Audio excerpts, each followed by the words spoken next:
setelah kita bicara tentang tim, maka kita akan bicara tentang kolaborasi dalam effort dalam upaya komunikasi. Nah, kolaborasi yang merupakan koleksi kolektivitas energi dan pengetahuan seharusnya memberikan hasil yang melampaui keseluruhan hasil dari para individu apabila dikerjakan sendiri-sendiri. Nah, artinya di sini two head better than one. Gitu. Dua kepala itu lebih baik daripada satu. Gitu. Kerja bareng-bareng lebih baik daripada kerja sendiri-sendiri. Gitu. Tetapi jangan lupa ada juga ujaran bahwa too many cooks spoil the broth. Artinya kalau letterlessnya terlalu banyak koki maka merusak kaldu. Artinya terlalu banyak kepala juga bisa justru akhirnya nggak beres-beres kerjaan. Gitu.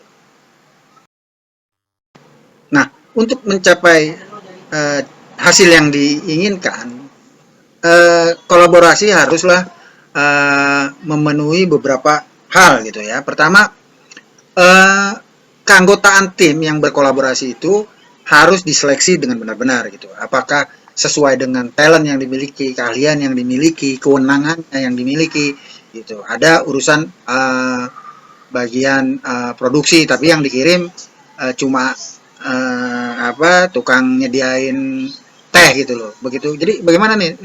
Wah, saya nggak tahu ya, saya nggak punya wewenang di situ. Nah, itu kan repot. Jadi tim harus memang sesuai, anggota tim itu adalah orang-orang yang sesuai dengan kebutuhan tim. Nah, yang kedua, disepakati dulu gitu. Tujuan, sasaran, dan ruang lingkup tim gitu. Jangan udah kerja baru kita berdebat gitu. Udah mulai enggak, kita disepakati dulu. Kalau perlu ketika merekrut sudah dijelasin ya, ini timnya tujuannya begini. Oke, bersedia enggak gitu. Nah, itu supaya ini.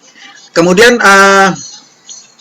berikan tim itu waktu gitu. Kadang-kadang kalau perlu outbound ke luar daerah dulu untuk memberikan ikatan emosional yang cukup, saling mengenal yang bagus gitu kan. Nah, kemudian dideskripsikan dengan jelas tanggung jawab dari masing-masing anggota tim. Nah, ini penting gitu supaya jelas masing-masing, supaya yang terjadi bukan sama-sama kerja tapi benar-benar kerja sama, ada sinerginya di situ. Kemudian prosesnya mulai disusul gitu. Apa tahapannya, tim ini kerja, bagaimana prosesnya, bagaimana roadmapnya tim itu dalam mencapai tujuan, prosesnya tim itu bekerja untuk menyelesaikan tugasnya itu ditetapkan. Nah, kemudian ketika pekerjaan mengkomposisi, ya kan, menggabungkan beberapa elemen ini, nah ini kadang-kadang tidak perlu banyak orang. Gitu.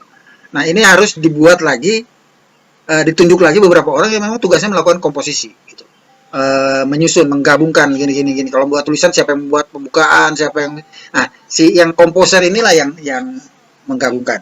Kemudian terakhir selanjutnya adalah teknologinya harus diyakini memang handal ya, bisa untuk mencapai tujuan tugas tim itu. Teknologi yang diberikan, peralatan yang ini kan cukup gitu. Jangan seperti saya inilah ketika mau bikin video penjelasan perkuliahan, pada saat itu juga ternyata After Effects saya lagi bermasalah. Nah, yang terakhir, ini khususnya ketua tim harus selalu dicek gitu, perjalanan tim itu. Ini on the track nggak tim? Atau ngawur kemana-mana gitu.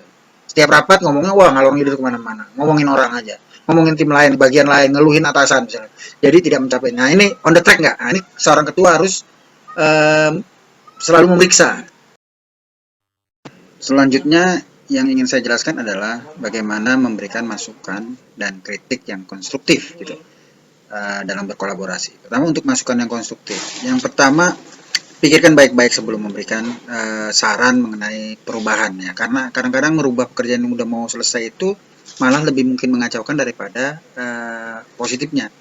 Yang kedua, diskusi lebih ke arah perbaikan dan peningkatan, jangan melulu bicara kekurangan. Yang ketiga, fokus pada hal-hal yang bisa dikendalikan, jangan hal yang di luar kendali yang nggak bisa diapa-apain. Misalnya peristiwa bencana, jangan peristiwa bencananya yang dibicarakan, itu udah nggak bisa diapa-apain, itu di luar kendali kita sebagai manusia gitu kan.